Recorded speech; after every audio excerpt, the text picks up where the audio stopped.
Hello, welcome to this video. I'm Somi, physiotherapist, nutrition expert, and coach from FitBus. Today we're talking about 4 grains that you can use as your swallow. Maybe substitute it for some of the unhealthier versions of swallowing you have been taking. So these are good choices if you are health conscious and you want to go for more nutritious alternatives, or if you want to drop some kgs, or even if you have if you're hypertensive or pre-diabetic. Now listen, no one is saying you must do this. My job is just to bring forth the information on healthier alternatives, and it's up to you to do what you wish. Okay, so these grains are very nutritious, high in fiber, good for you, just absolutely top of the line and amazing. All right, let's get right to it, shall we? So number 1 in no particular order is Fono, aka acha. This grain right here, no cap, is the ish. It is really good for you. It's nutritious. It's absolutely amazing. You can use it for your swallow. Those who are gluten sensitive will be pleased to know that it's gluten free. The whole grain version is definitely better than the one that has had the husk removed. That is the pre-rolled version, right? So you want to go for the whole grain because it's way more nutritious and has the fiber still in it. So here is a brief nutritional rundown of our friend, the Fono. It aids thyroid function. It has a fair amount of antioxidants, but one thing I really want to point out about Fono is that it has a pretty low glycemic index compared to other grains and carbs in general, which is really good because that means it's not going to spike your blood sugar as fast, and that's excellent in my book. Fono can be ground into flour and used as swallow. It can be used in baked goods. You can even use it like rice or use it in a stir fry. You can use it as a cereal just like you would oats. It's a pretty versatile grain. So that's Fono. So the second grain we're going to talk about that you can use as swallow, this is it right here. It's known as finger millet, aka tamba.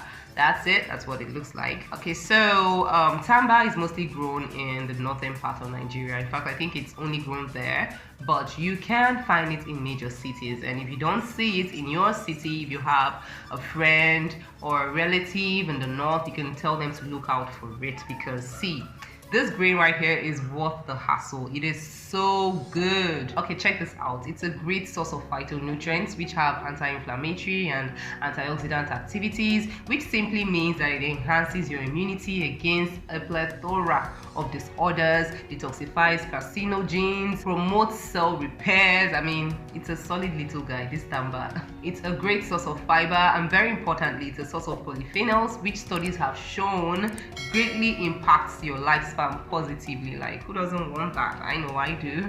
I want to live forever if I can, right? It is so vital for heart health, blood circulation. If you're at a risk for high blood pressure or you have some carcinogenic history, this grain right here is great for you. Yes, take it from me, I said so. Boom.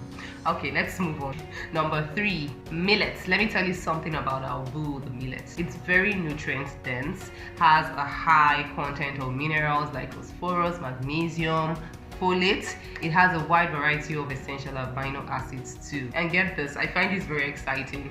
1 cup of cooked millet, just a cup cooked, has 13% of your daily required calcium. Like, that's crazy. That's really good. It's got a lot of ferulic acids. It's got catechins, which of course is very good for disease prevention. It's good for heart health, great for weight loss as well. Every grain I'm talking about is good for weight loss because they have lower calories, they are lower on the glycemic index compared to some other carbs, less simple sugars, and pretty decent fiber. Yeah. So my people, millet is your very good friend. Go get it, draw it close, become intimate. You can make it as swallow, you can make it as pack, of course, and take it as a cereal as well. Right, as if you want to. Okay, moving on. Last but not the least, This grain we're about to talk about is a big boy. He has not come to play. He's not coming last for nobody.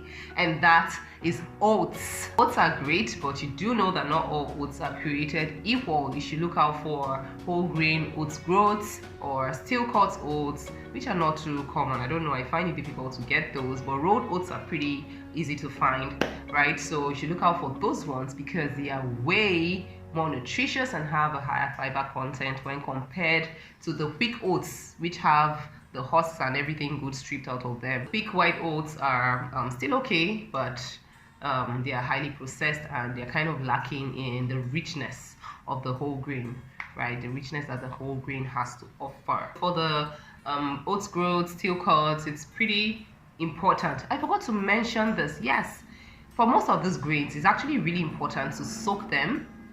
Yeah, it doesn't have to be overnight, but the longer the better. At least 5 hours, preferably overnight, or even 2 days when it comes to grains like millet and all of that. Yeah, because the longer they soak, the easier it will be for your body to digest them, because it breaks down the fiber, it starts the fermentation process, which means that it has pre-digested it for you, so your body doesn't have to do as much work.